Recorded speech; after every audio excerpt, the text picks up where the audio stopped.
What if I told you that one of the most powerful tech investors in the world built his entire empire on a plan that won't be complete until the year 2281? It sounds like science fiction, but this is the real story of Masayoshi Son and his 300-year plan for SoftBank. It all started when Son was just 24 years old. He had just returned to Japan after making his first $1 million in the US. Standing on a soapbox in his small, newly founded company, he gathered his 2 part-time employees and laid out a vision so audacious it was almost laughable. He didn't just want to build a successful company. He wanted to build an organization that would last for 3 centuries, shaping the future of humanity itself.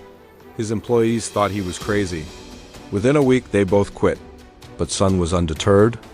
He knew that to achieve something truly monumental, you need a vision that transcends your own lifetime. He wasn't thinking in terms of quarterly earnings or 5-year goals. He was thinking in terms of generations. So what is this 300-year plan? It's not a rigid, step-by-step manual. Instead, it's a philosophical compass. The core idea is to build a strategic synergy group of #1 companies in every key technological field. Son believes that by owning a piece of the best and brightest, SoftBank can ride the wave of every major technological revolution for the next 300 years. The ultimate goal? To contribute to human happiness through the information revolution. To understand Son's mindset, you have to look at his past. As a young man, he was obsessed with inventing. He famously created a pocket translator that he sold to Sharp for nearly $1 million. This early success taught him the power of a single, brilliant idea. But he also learned a crucial lesson. It's not just about having one great idea. It's about building a system that can continuously generate and support great ideas. This is where the time machine management theory comes in. Son's strategy was simple. Look at what's successful in a more advanced market, like the US, and then bring that model to a less developed market, like Japan was at the time. He saw the personal computer revolution happening in America and knew it was only a matter of time before it exploded in Japan. So he founded SoftBank initially as a software distributor. He wasn't just selling software. He was betting on the future of an entire industry. His first big move was to create Japan's largest tech magazine publisher and trade show organizer. Why? Because he understood that controlling the flow of information was just as important as controlling the product itself.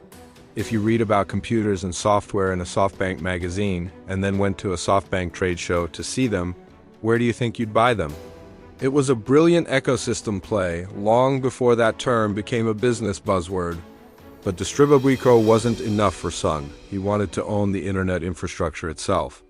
In the late 90s, he made a legendary bet on a little-known company called Yahoo.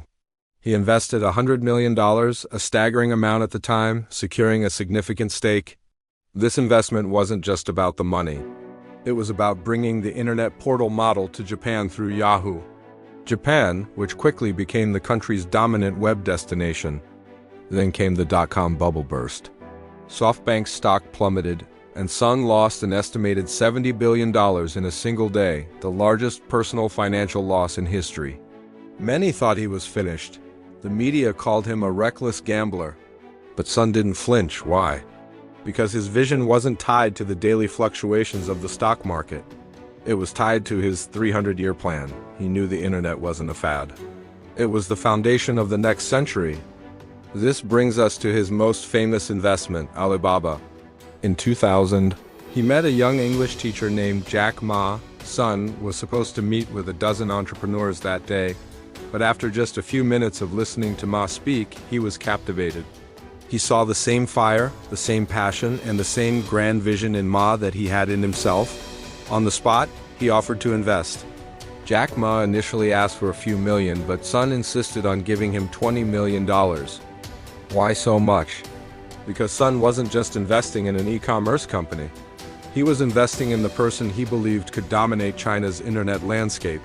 That $20 million investment would eventually be worth over $100 billion, becoming one of the greatest investment returns in history.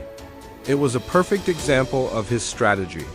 Find a visionary leader in a massive, growing market and give them the capital to win. After the success of Alibaba, Son realized he needed a more powerful vehicle to execute his 300-year plan on a global scale. This led to the creation of the Vision Fund in 2017, with a staggering $100 billion in capital. Mostly from Saudi Arabia's public investment fund, it became the largest tech investment fund ever created. Its mission was to pour massive amounts of capital into late-stage tech companies that were clear leaders in their fields. Companies like Uber, WeWork, and Arm. The Vision Fund's strategy was aggressive, to say the least. It was designed to fuel hypergrowth, giving its portfolio companies an almost unfair advantage over their competitors. This approach, however, also brought huge risks.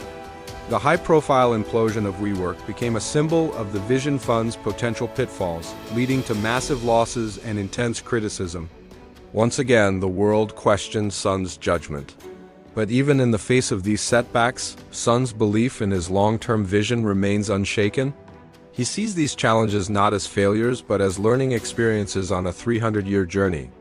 He believes we are at the very beginning of the most profound technological shift in human history, the arrival of artificial superintelligence, or AI for Son. Everything he has built, the software distribution, the internet portals, the telecommunications network, the Vision Fund has all been a preparation for this moment.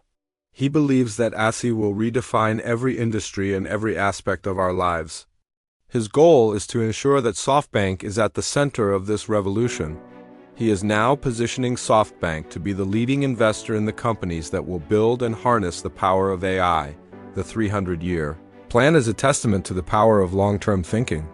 In a world obsessed with instant gratification and short-term gains, Masayoshi Son is playing a different game entirely. He's not just building a company, he's trying to architect the future. Whether he succeeds or fails, his story serves as a powerful reminder that the biggest achievements often come from the most audacious dreams. So, what do you think? Is a 300-year plan a stroke of genius or a flight of fancy? Let me know your thoughts in the comments below. Thanks for watching, and if you enjoyed this deep dive, make sure to subscribe for more stories about the visionaries shaping our world.